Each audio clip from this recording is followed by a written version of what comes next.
Operator Syndrome, episode 51. We're talking today about Steve's transition story, transition out of the Navy, out of the SEAL teams, what that looked like, what that felt like. Um, and so when we last met, one of the things I wanted to bring up was, we talked about how you got around to that decision that you wanted to get out, some of the factors that went into that. I wanted to ask about the external reception to that decision, what that what that looked like, what that experience was like, because in a unit like Mm, that, really it's supposed to be any military unit, but especially in special operations, there is the team is above self, right? right. And and not that you felt this way or that everybody would felt that way, but making the decision to to do something for yourself that would pull you away from the team, there's a lot in that, right? Mm, And sometimes, or often even, the mm, military can make you feel bad about it. mhm. So Yeah. so whether it means to or not, and some of it's intentional and some of it's not. But so what was your experience? So you've decided, you know what, boom, this isn't for me anymore. I'm gonna move on. Um, Mm. who did you do you remember who you told first? Do you remember what it felt like? Was there any trepidation? Was there any or do you feel like that environment was one where it wasn't that big of a deal? Yeah, that's a it's a deep one. Um, I'm trying to rack my brain and think about who I told first, and I believe, as far as the military, people that were in the military, uh, it was, I believe, I told Commander Smathers, who was our executive officer at the time, our XO, and he had man, I felt like I was just letting him down big time because he kind of, I was sort of his one of his select short list of guys who are going to be, go on and kind of carry his torch and Hmm. head to dev group. And um so I felt I that was what I dreaded the most, was telling him, because he had kind of nudged me in this direction and pumped me up, and all those things, mentored us for you. But He's the one that told you to screen, right? yeah, Yeah. yeah, he had just come from dev group. He was, I don't know, he was either, yeah, he was a commander out there on some capacity. I don't know whether squadron or troop chief or troop commander, I don't know, Hmm. but yeah. um and he kind of did take it a little bit hard, I guess. Not, he didn't give me grief or anything, but he just said, you sure you're doing something, you're walking away from something that guys would give you know their left arm or right arm for it, and Hmm.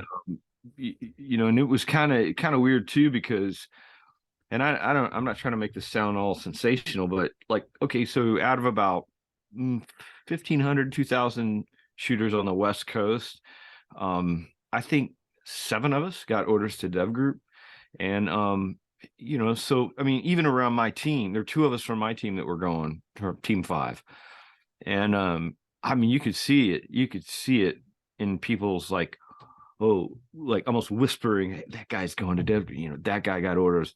And it was, a lot of it is more of the younger guys who are just coming there and, just getting introduced to you, because there's this whole new guy phenomena that we've talked about. Right. They were everywhere. I mean, every month you get a new group of youngins. So it was kind of like a rock stardom thing. Like, those of us on the West Coast that were headed out there, it was kind of like, man, almost like for a SEAL, it's almost like, man, can I have your autograph here? How did you do it? How did you get there? When to me, it was just, it wasn't that big a deal. It was like, well, I do the job, do the best job I can. And, sometimes chips fall in line. I think, there were some guys I told in the teams that different guys. And it's funny, some guys, I was thinking about this afternoon because I knew we were going to kind of go there in the conversation. some of the guys that seem to me, now this is a generality, so like all generalities, there are exceptions, but it seemed to me that the guys who were most, I don't know, comfortable with themselves, the most maybe mature, stable, it's just they carried themselves well in their own skin. They didn't have an axe to grind. They didn't have a chip on their shoulder, from all I could tell. And these are the kind of guys I try, and I always said back in an earlier episode, I always try to seek out the positive people. I mean, you can always find whiners. You can always find people who are kind of always disgruntled, or, and I always just try to stay around the most positive people I could. And it seemed like those guys tended to totally support me. Like they weren't trying to, shaming me is not the right word, but like, oh man, you're throwing in the towel on the teams, or like, yeah, that kind of idea that, oh, you're giving up on the cause or something to that effect. Hmm. So the guys that were the most, to me, mature and just secure with themselves are like, man, Steve, that's great. You're going a new direction. I just wish you the best. You're going to be a success in whatever you do, that kind of thing. Whereas the guy, there's another subset of guys. Now, this doesn't, like I say, it's not a one size fits all, because some of those guys were career guys who said that to me. Yeah. They were career military guys, so it wasn't career thing or not. It was just a kind of level headed thing as I saw it. Whereas other guys that I think were more insecure with their own self, on whatever level, there's no judgment. It just, they weren't secure. They felt like they could only do one thing, and that was be in the military. They felt, this is my lot, this is my fate, kind of, I'm going to be a soldier, and that's all I am, and that's all I'll ever be. And like I say, that's great to be a career soldier, but it was like almost this fateful idea that I have to do this because I don't know. You know what I mean? Yeah, no, I do. Um, yeah, I think I experienced more or less the same. One wonders if, and we haven't gotten the point of my story where I've had to think, where I've pre-thought this stuff out, so this is on the fly. But you wonder if, for the folks that don't take it well, shame's not the right word, but they're, Yeah. for you, you're a Navy SEAL, right? For everyone in your unit, that was a goal. You all worked hard and suffered to get to that point. Could some people take offense to the idea that there was anything else worth doing other Hmm. than that, right? Yeah. I don't know. I doubt that anyone consciously thinks through it that way. That who does Steve think he is? He made it. This is it. Anything other than this is lesser. Right. Is going to be a lesser life. I don't Exactly. think they think of it that way. But if they were to try to, for someone who's like, well, I made it. Here I am. I made it through. I'm a Navy SEAL. This is it. This is the life. You can't get better than this. And then to hear someone step off the path, and then one, they're like, okay, maybe he's quitting. But two, is there more than this? Mhm. Yeah. Is Yeah. this not the pinnacle? And if so, am I offended? Yeah. Am I offended by even the idea that there could be more than this? Yeah. Um, but I think, just like you, it's a very, and it always is. It's a minority of folks who think that way, who talk that way, who act out that way, but they are loud, and the stuff that Yeah. they say and the looks that they give, it Yeah. does cut, right? Yeah. Right. Yeah. It does. It does cut. What about the culture generally? Because I think that there's going to be a big difference between the Ranger Regiment when I talk about me getting out in this. Um, your initial contract was 6 years. 6 years. Everyone has the 8, right, IRR time, but yours was Right. active Right. duty 6, and that was Active duty 6. Yeah. For dive fair, which is the program that I came in under, guaranteed you buds if you Mhm. passed all your screenings. Um, and the way the contract went, if you didn't make it through buds, if you quit, you just had to do 4. Oh, that's nice. But yeah, but see, because they're gonna just send you to the fleet, Mm. and you do your So the culture generally, was it odd for a first contract SEAL to go do other things? Was that odd, or was that pretty normal? Was it like half and half? Do you Yeah. remember what the general culture was around reenlistment in general? I think it was about 50-50, honestly. Okay. Um, for our culture, it seemed like the guys, again, generality, it seemed like there was this desire for depth, like um to be outside the box, to be more free spirited, more I'm not going to conform to military rules. They always bug the crap out of us, and I don't know if that's an we're such a weird bunch. Is like Navy special operations guys. It's like we talked about in one episode, how in the world did we ever become like a commando ground, like in the middle of Iraq? Here we are. We're supposed to be the Navy, so it's kind of like we never really fit too well in the neat box, because Hmm. and that might have been good and bad, but there was always this. It seemed to me like, because I knew of guys who got out of the SEALs, guys that were in when I was first starting out, 6 years, 5 years or so after buds. Yeah, it's a half a decade. You guys can do a lot. And I remember guys I knew who had gotten out, who were going to medical school, who were going off to do these other like pretty impressive careers, this, that, and the other, honestly. And so yeah, I don't know, for our group, it just seemed like, yeah, there's more challenges out there. That's what it was for me. And I think I mentioned it, I was kind of getting bored with, and that sounds crazy to maybe somebody who hasn't done it. He'd be like, are you kidding? Jump out of planes, dive, shoot machine guns, all. But yeah, yeah, anything can get boring after a while. I by analogy, this might help if you're kind of, if you can only, if you're a listener out there who thinks, oh, this is why I listen to this podcast, or this is what all I want to do is be a special operator on whatever level. um I took lessons from a PGA pro golfer, because I like to play golf. I can use all the lessons I can get, and he was a card carrying PGA pro, right? So he could play. I mean, he had, now, if he could qualify, he could play in a major PGA event because he had his card. Well, he was given lessons every day from like 8 a.m. when the country club opened till 8 at night.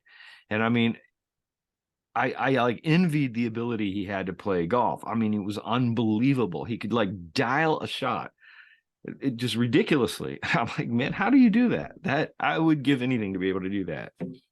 Well, and we became friends, and I saw him one time, and I'm like, hey man, do you just love your job? I mean, you get to go play golf every day. And he looked at me, he kind of like, he kind of let out an exhale. He goes, man, I hate it. I hate it. So every day it's the same thing, teaching lessons to people. And I'm like, well, why can't you why don't you just go on tour and play for money? He goes, I can't even make the buy.com tour. Like, that's the level it takes to really hang. And even then, he goes, I don't know if my life would even be any more enjoyable, because the amount you have to grind out and the hours on the road to make it on as a tour pro. He goes, I don't even know if that's.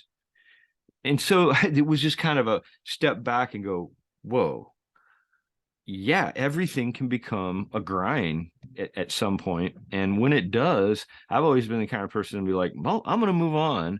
At least, if, not to say I try to get out of hard work or something, but I want a new challenge. I want something that's interesting, that stimulates me. It's probably why I still haven't found out what I'm going to do with my life.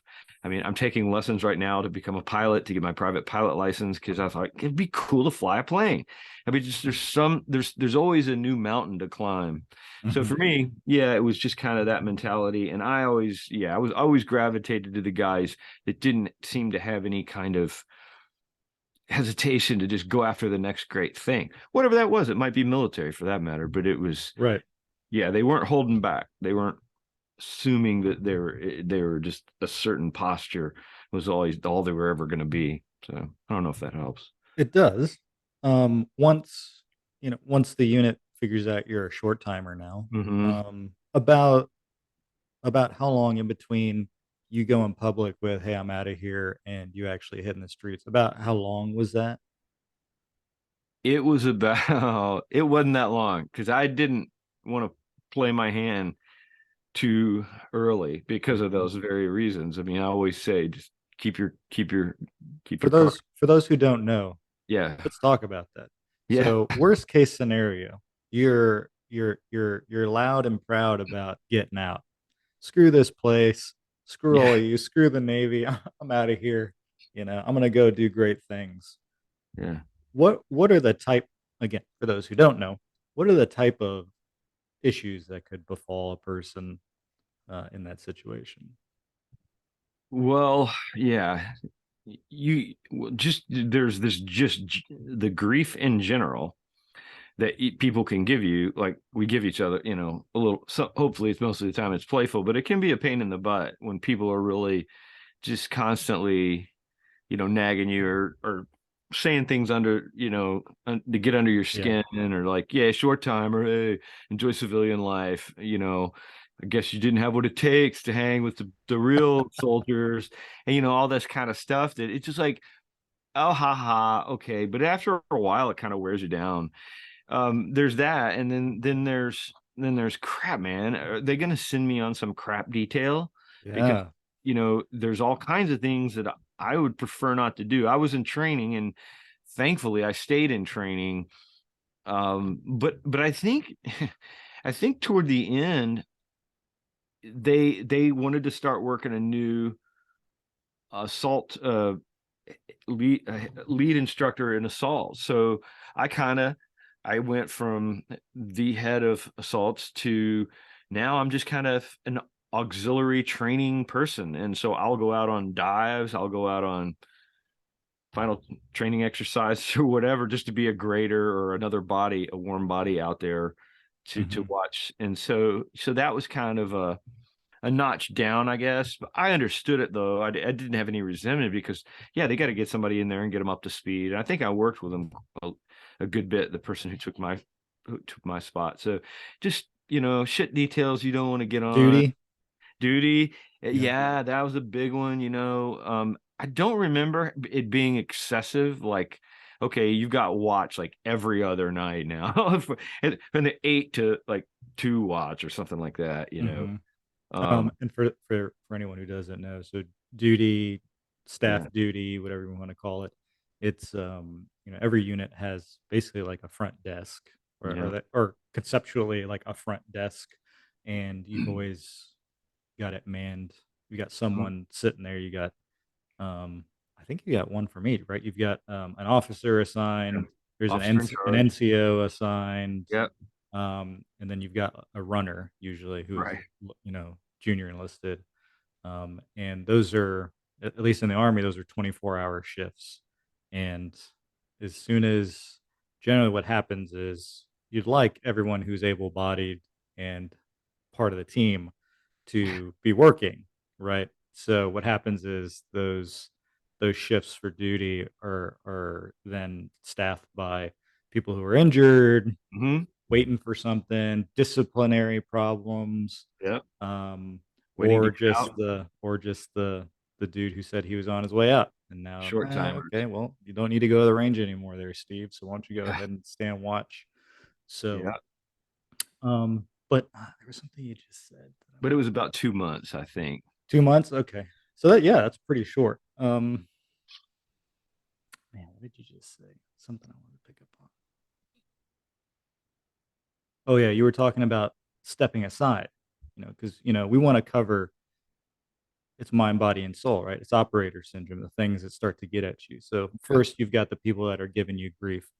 They're giving you, exactly, like, they're giving you grief. It's sarcastic. Yeah. Most of it is maybe good natured. There's the minority where they actually mean it. Yeah. But they're saying something, and that's just a part of the culture. They're saying something that is something deep down inside you worry about, you wonder. you're like, "Am I quitting? Am Yeah. I am I a quitter? Yeah. Is it like is like it didn't happen to me for you in buds or on deployment Yeah. or doing it or in training, like, is this the point where I quit? Where I'm a quitter? Was I always a quitter?" Right. And Right. and then, and then so you've got that, and then in terms of having to step aside, right? You were a senior, a senior operator, valued for your experience and your input, Mhm. and before you're gone, they're like, "Okay, well, go ahead and stand in the back of the formation. This other guy's gonna step up." And now all of a sudden, now you're starting to lose. You're being stripped of your identity. All this is stripping you Yeah. of your identity, Yeah. which is what gives us all problems later on. But that's how it starts. It starts with you've been othered Mhm. verbally, right? Now you're Mhm. the other guy. You're on your way out. Then it comes in your status by literally leave the Yeah. front of the formation, go to the back, or worse, go to the desk, duty Yeah. desk, and hang out there with the shit bags. Yeah. Because and I'm saying this is them saying, right? It's Right. like Right. because Right. they're hurt, they're injured, disciplinary issues, DUI, mean, whatever the problem was, it's like go hang out with them, right? So now Yeah. you're being stripped of your status. Yeah. That's right. So this is the real this is the real transition story. So, did you it's 2 months, it was quick, but did you start to see any issues arise from how were you with such a big life transition happening very soon, did you have any sleeping problems? That you remember? Not I don't remember any sleeping problems. I remember a lot of panic about finances, Mm, like freaking out. Like, man, I've had a steady check mhm, every 2 weeks, or whatever we got paid. I can't remember. And that was never a problem. And I mean, we were making a lot more than your average equivalent enlisted because of all of our hazard duty right, pay, all that. mhm, Um, and So it was kind of freaking me out because I was moving to Hawaii.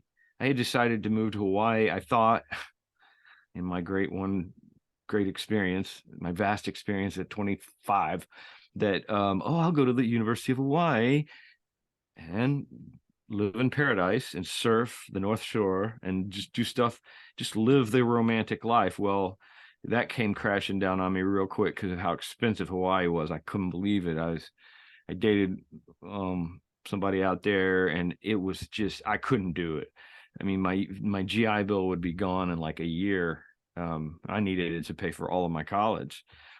So yeah, so and I really was panicky about how am I going to do this. And I was working construction. I just got a job working construction. while you Um were still in?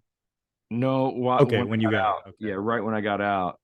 But I'm thinking, man, how can I keep this up given what it costs to live in Hawaii? And it was yeah, it was that was my big one was can I keep sustaining myself? I'd never, for that's out of high school, all I'd ever known was a military paycheck. I mean, that's a lot of security. But I mean, base housing, it's you get out in the civilian world and start making it on your own. You're like, man, I had a lot of stuff adding up. I mean, all your health care is paid for, uh, you Mhm. know. So, yeah, I guess Had you done much saving, leading up to you getting out? not as much as I should have. Yeah, right. Yeah, I had a You're little bit never of saving. saving, right?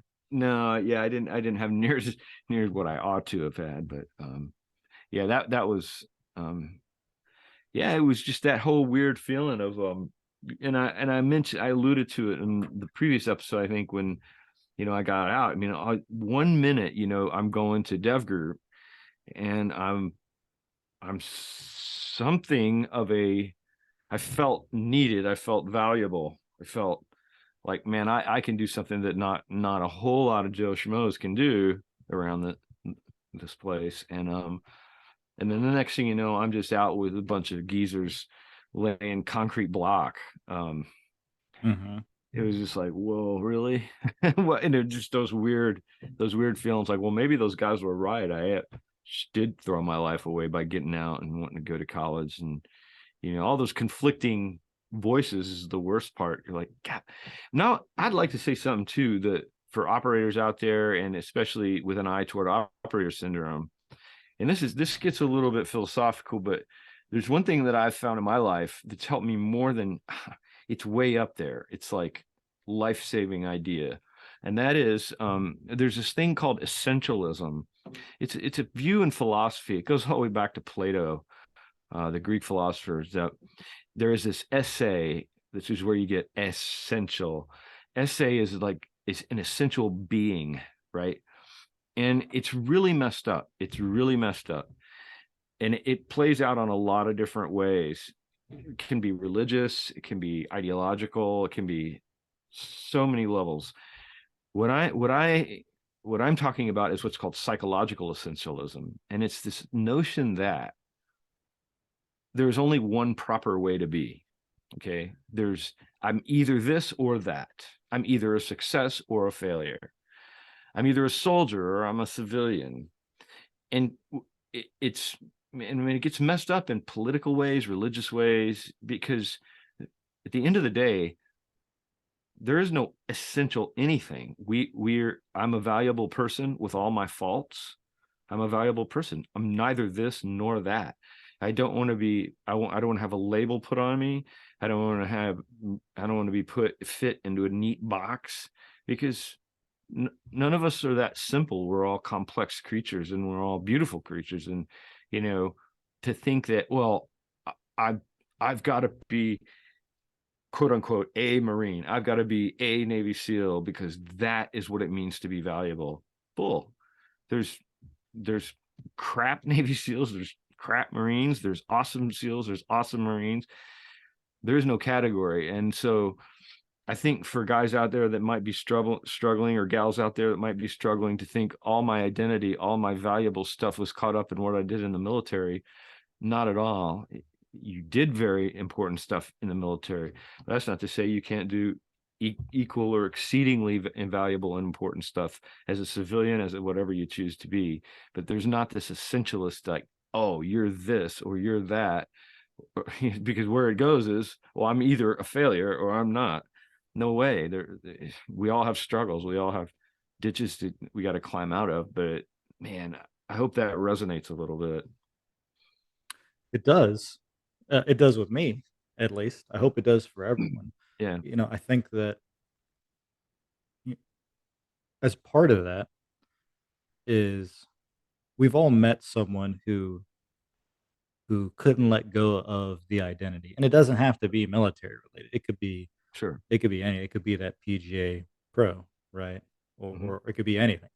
Exactly. Um, you should one should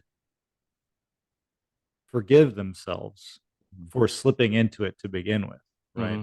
Because I think a lot of the times this is something I struggle with. And I'll talk about it more, later. But it sneaks up on it. You don't know that something's, but you may not know that something's becoming your identity. You Hmm. know, you could be. We're picking on the Marines for this episode, Yeah, yeah. but you could be the one who graduates and buys every Eagle Globe and Anchor T-shirt that exists and every Eagle Globe and Anchor sticker that exists and throw it on your cars and your house and your everything. And there are people who really lean into it because they're proud, and that's good. It's okay to be proud. It's Yeah, okay to be. Everyone has that phase. Everyone, to some extent, yeah, has that phase, or hopefully you do, because it's a fun phase. yeah, When you're really leaning into it, you're proud. You made it. You're a Marine. You're a SEAL. You're this. You're that. You're whatever you're doing. You're a soldier. You're a firefighter, cop, teacher, whatever. You're really proud. You really lean into it, and that is maybe that that essentialism sort of hmm, happening, right? It's like it, it's something that happens to you. Maybe it's not a conscious decision, but I feel like it does have to be a conscious decision to unwind it, hmm, for right? sure. It has to be a conscious decision to unwind it and to recognize that it's there, Hmm. which I didn't in my story, which I didn't recognize that it's there, and then take the steps to unwind it. Um, Yep. and and I think that that's there's a lot of things that can go wrong with that, right? Identifying it and then starting to unwind it. Um, for you, Yeah. were so you got out and you started working construction right away. So physically, were you feeling pretty good, at least at the time? You're still young, you're still generally strong. But did you have anything at the time? Did you have anything chronic that was like really in your face? Any major injuries that you were dealing with or anything like No, that? no, I was pretty much at the top of my game. Yeah, when I went to Hawaii, I was there for not quite a year when I came back to Kentucky. And I was training with Hickson's one of Hickson's brothers, Helson Gracie, in Hawaii. So jujitsu was going full steam, and yeah, I was working out pretty hard. Not like I was in the teams, but pretty good shape. So yeah, nothing really physical. I was fortunate to not have any really bad stuff hanging over my head physically. Okay. Yeah, All right. So mentally, quick turnover. Um, your body, you were feeling okay. You were still young. Anything long term or chronic may not have surfaced yet. And there's the yet, which is yeah, important. Um, and then it sounded like you were. It sounded like you were. It sounded like right away, given the short, because it sounded like right away you were starting to have, or just questions about, yeah, hey, was this the right decision? for sure. You didn't step right into being a success in something Right. else. You were like, you took a look around like, okay, I'm moving concrete blocks here. Yeah, And 2 months ago, I was the head of the assaults division, the assaults division at Team Five. Is this what I meant to do? yeah, Okay, all right. yeah, So, okay, well, we could probably start to wrap it up there. I think the what we want to when we get back to your story, I think what we want to talk about is dig into that deeper. yeah, The that transition experience. Your time in Hawaii, your time going to school, what that was yeah, like. yeah, So being a more experienced person relative to your classmates, what that was like. um, is Hawaii as cool as it sounds to folks who haven't been there before? All those questions and more we'll answer in the next episode. So appreciate that. And thank you all for listening. We'll catch you in the next one. yeah.